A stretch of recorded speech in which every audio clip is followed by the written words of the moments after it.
Hey everybody, it's SoCal Mike with RetroGamingRoundup.com and GameGavel.com. This video goes hand in hand with my editorial that is running this month on Retro Gaming Roundup's September podcast, where I discuss the game room and kind of what the game room has meant to me over the years. I know I said in my editorial that as I was growing up, my family always had a room in the house dedicated to playing games. And, when I was little, back in the 70s and, early 80s, this room typically had a closet full of board games. We did have a small television in that room as well, so we could sit and kind of watch TV on a smaller television than what was kind of in our main living room area. And while watching TV, we could all play board games or whatnot. Now, in the mid-70s, we got our first Pong machine, and that was hooked up to the smaller TV. It might have even been a black and white TV. In this game room. So this game room, which at least before video games came into play, was basically for playing board games and whatnot. I think we even had some game room carpet. If you remember this back in the day, you'd actually buy the carpet the room with it, and then there was like a bag full of chess pieces and checker pieces and stuff like that, so you could actually play these games on the carpet. So we had that carpet as well. And but we got a Pong machine, and all of a sudden started playing Pong in there, and then we got an Atari, and then the Atari went in there, and so there was always, like I said, a room dedicated in the house dedicated to playing games. And I think today, for a lot of people that collect games and that have current generation video game systems, at this point though, they're probably on your big screen TVs in your living rooms or whatever, on your really nice televisions, because of course they look much better on the big TVs nowadays. But anyway, I just wanted to show you guys my game room and kind of show you what I talked about when I did the taping of the editorial. So I'm going to pick up the camera here, and we're just going to take a quick scan of my room. Now my room is my basement, which is downstairs from our condo. It's not really a basement, although that's what we call it. It's really our garage. So I don't have a lot of room in here, as you can imagine. I think this is probably around the same size as maybe a bedroom. It may be a little skinnier than a game room, but it might be a little longer than a bedroom, I mean. But you can see in my game room, I've got a combination of arcade games. I've got computers that I grew up with, the Apple IIc and the Commodore 64. Been building up my Commodore 64 cartridge collection over here. I've got maybe, let's see, 10, maybe around 20 or so cartridges. I've got, tons of discs, and as you can see, it's all plugged in and ready to play, which is one of my key points in my editorial for you guys that have game rooms. Is, at least for me, I enjoy my collection much more when I have everything, for the most part, accessible. So that means I can play, actually anything that you see in here in a moment's notice, without, having to unpackage or unbox something and whatnot. Let me get rid of this phone call here. So, of course, we all decorate our walls with, movie posters and different things. Here's some photographs of me with some video gaming gods. Got the laser projector that shoots, these green, laser stars all over the ceiling. My Pac-Man Fever album, some blacklight posters, kind of a disco, color disco ball up there with my blacklight. Another poster over there with the clock. And then along the edges of my game room, I have, my arcade games. And it's hard for me in my room, unlike some of you that maybe don't have the arcade games. You might have shelves or bookcases along your walls where a lot of you guys store your complete in-box games and whatnot. So that's really impressive. I don't have the luxury of being able to do that because I've made a choice to have, arcade games along the walls of my garage. Up here, you'll see this really cool, It's Hard, the Who album. Which on the album cover you'll see a young child playing Atari's arcade game Space Duel. I thought that was pretty cool. I picked that up at a swap meet. So my challenge is always kind of figuring out how to display, all these different types of things that I find at the swap meets or flea markets and thrift stores and whatnot.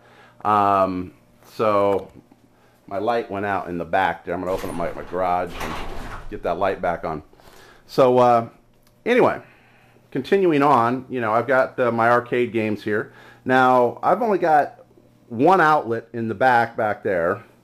And I've got our washing machine plugged into one of them, along with a power strip that is connected along the back of the wall to this power strip over here.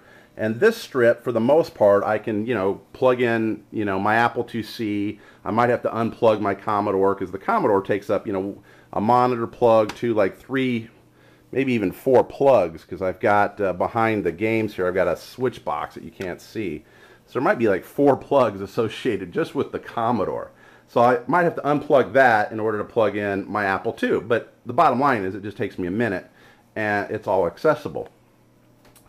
Same with my arcade games. You know, I could probably figure out a way to run another extension cord from there to the back down here, so I could have R-Type and this new cocktail table that I just picked up a couple of weeks ago, this Carnival cocktail that is super nice.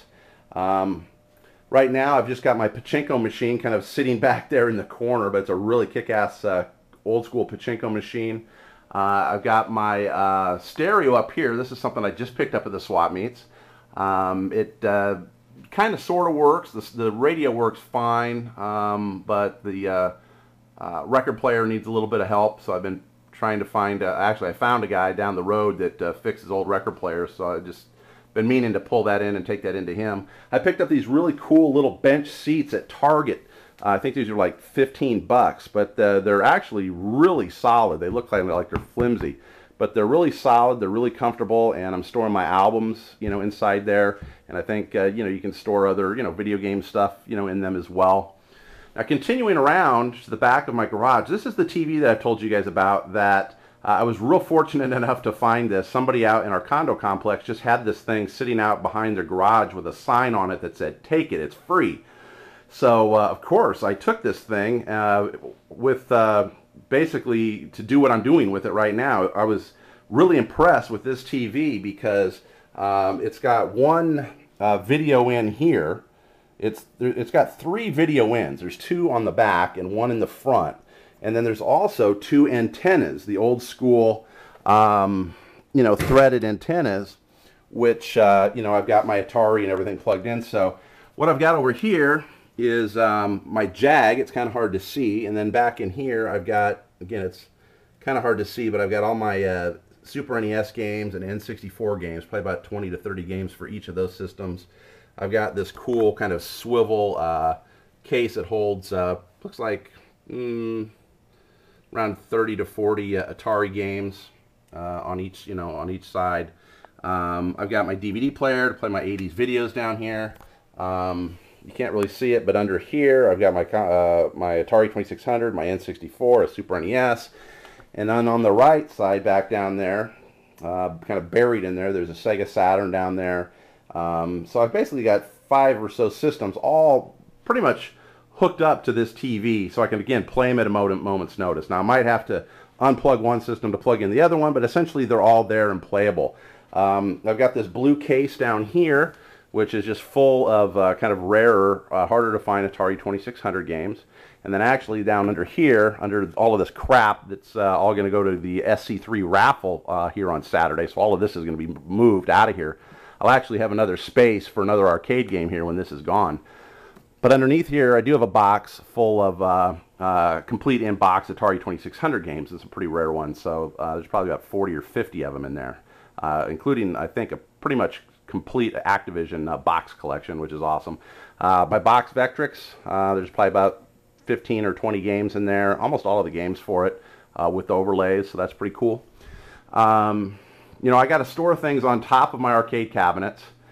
So you can kind of see just some miscellaneous crates and stuff. Super nice Atari 2600 box. This thing's like brand new. Just some miscellaneous stuff up here on my main cabinet. And then my desk. This is where I'll sit and record the Retro Gaming Roundup podcast. Kind of have a small bookcase up there with a variety of things. The digital press collector's guides, some books, some old electronic games magazines and game room magazines, and some books, and whatnot. If we continue down here, I've kind of got my case full of all my handheld games, all my Mattel Electronics games, Tomy Pocket games, all sorts of stuff in there. And then my one cabinet. So this is kind of where I keep a lot of the stuff, you know, from my personal collection. This thing is, let's see if I can get the light down there. This thing is really got lots of stuff in it. As you can see, I thought maybe we could go through some of this stuff. Now, I'm not real proud of how I have this organized. I mean, it's got this big behemoth up here, my Sega Genesis, Sega CD with the Sega Master System converter. The only thing I don't have on top of there is the 32X. I've got, what else do I have? Oh, my Sega Saturn is up here, I guess, not plugged in to the TV, but I got a real nice Sega Saturn in there. Lots of different controllers. The second level, just a bunch of, you know, ColecoVision games. I've got a really super nice box ColecoVision under there. I've got a bunch of Sega Master System games in this crate here. Digging back in here is my Dreamcast library with my Dreamcast system. Some more games and books. My Lynx, my PS1 with my little LCD color screen attached to it. Got a couple of these Atari, you know, binders down here. This was part of a Craigslist score. I ended up picking up about, I think an Atari 7800 and about 40 Atari 2600 games for like 30, 40 bucks. And this was one of the games that came in it. So that was a pretty awesome score. Come down here and just got a lot of cool stuff. Kind of old school joysticks. This old Pro Stick 2. Pretty hard to find Atari 2600 compatible joystick. Boxed Burger Time. Just some miscellaneous stuff that you'll see down here. And if we dig even deeper back here, there's sometimes I dig in here, guys, and I see stuff that I like totally forgot I even had. You know, it's just wild. It's just crazy. One of my favorite Genesis games, Zoom, pretty awesome game. Wipeout, Viewpoint for the PS1. Beyond Oasis. So here I've got a lot of my boxed Genesis games. There's a stack here, and all along the back, there's probably about 40 or 50 boxed Genesis games.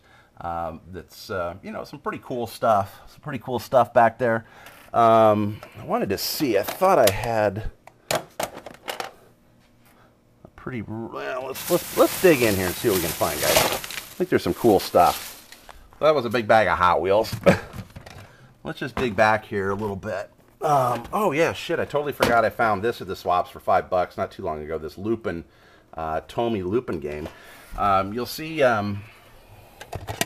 back here one of these really cool big Atari arcade sticks. Pretty awesome stuff. Just seeing what else we got back there. So there you can kind of see, if I get out of the light, some of the Sega Genesis games and stuff kind of hanging out back there.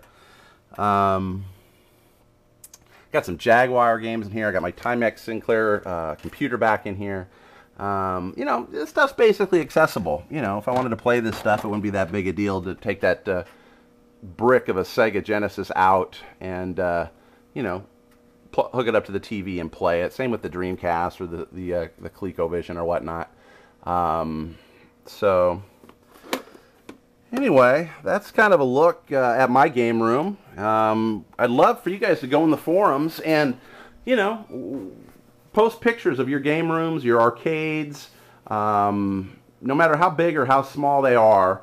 You know, we all might be able to learn a little bit about how you've got your, you know, your game room just set up and how you display your items or protect your items, stuff like that. So get in the forums and let us all know. And hope you guys are enjoying the September podcast.